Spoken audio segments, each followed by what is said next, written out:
तो हम लोग जेई मेन 2026 ऑनलाइन ये वाला क्वेश्चन करने वाले हैं। 2 जनवरी का इवनिंग शिफ्ट में आया था। 3 small identical bubble of water having same charge.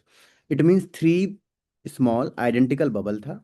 इस पे चार्ज सेम है, क्यू क्यू क्यू मान लेते हैं, of water having same charge on each coalesce to form a bigger bubble. इन तीनों को मिलाकर एक बड़ा बबल बनाया गया। मतलब इस पे चार्ज अगर क्यू है, इस पे चार्ज अगर क्यू है, इस पे चार्ज अगर क्यू है, तो बड़े वाले बबल पे चार्ज आ गया 3Q। The ratio of the potential on one initial bubble and that of resultant bigger bubble। तो एक बबल का रेशियो और बड़े वाले बबल का रेशियो का पोटेंशियल का रेशियो बताना है। तो मान लेते हैं पहले हम लोग फिलहाल इसका रेडियस है स्मॉल आर, इसका रेडियस है स्मॉल आर, इसका रेडियस है स्मॉल आर, और इसका रेडियस है कैपिटल आर। तो पहले हम लोग रेडियस में रिलेशन निकालते हैं। तो एक स्फेयर का जो वॉल्यूम आएगा छोटे वाले स्फेयर का, वो कितना आएगा? 4/3 पाई r क्यूब। टोटल 3 स्पेयर है तो मल्टीप्लाई 3 इज इक्वल टू तीनों का जो वॉल्यूम होगा मिलाकर एक बड़े वाले स्फीयर के वॉल्यूम के इक्वल आएगा। तो हम लोग बोल सकते हैं 4/3 pi into capital R cube. It means तीनों बबल का total volume is equal to bigger bubble का वॉल्यूम। तो ये कैंसिल आउट हो गया यहाँ से। अब इसको अगर सॉल्व करें तो वैल्यू आ गया 3 R cube is equal to R cube. तो यहाँ एक रिलेशन आ गया हम लोगों के पास, स्मॉल आर क्यूब में और कैपिटल आर क्यूब में। अगर इसको और ब्रेक करना हो तो कर सकते हैं, हम लोग देखेंगे बाद में। तो क्वेश्चन में बोला है calculate the ratio of potential of one initial bubble. तो पोटेंशियल ऑफ वन बबल क्या मिलेगा? K Q by small r. Potential of bigger bubble क्या मिलेगा?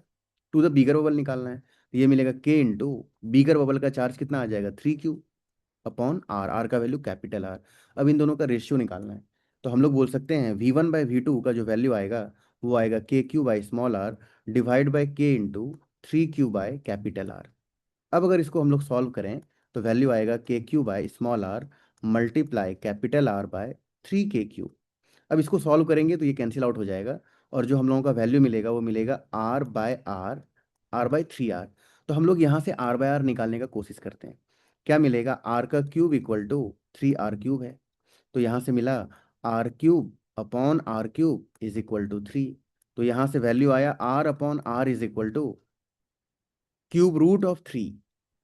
तो R/R का वैल्यू मिल गया। तो हम लोग इसको लिख सकते हैं 1/3 into R/R is basically R/R³ का वैल्यू कितना आ गया हमारे पास? R/R का वैल्यू क्यूब रूट ऑफ 3 आ गया।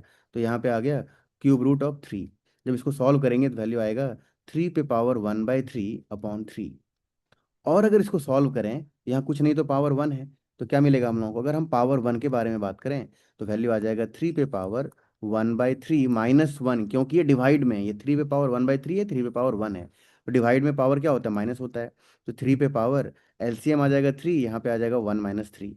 तो वैल्यू आ गया 3 पे पावर -2/3।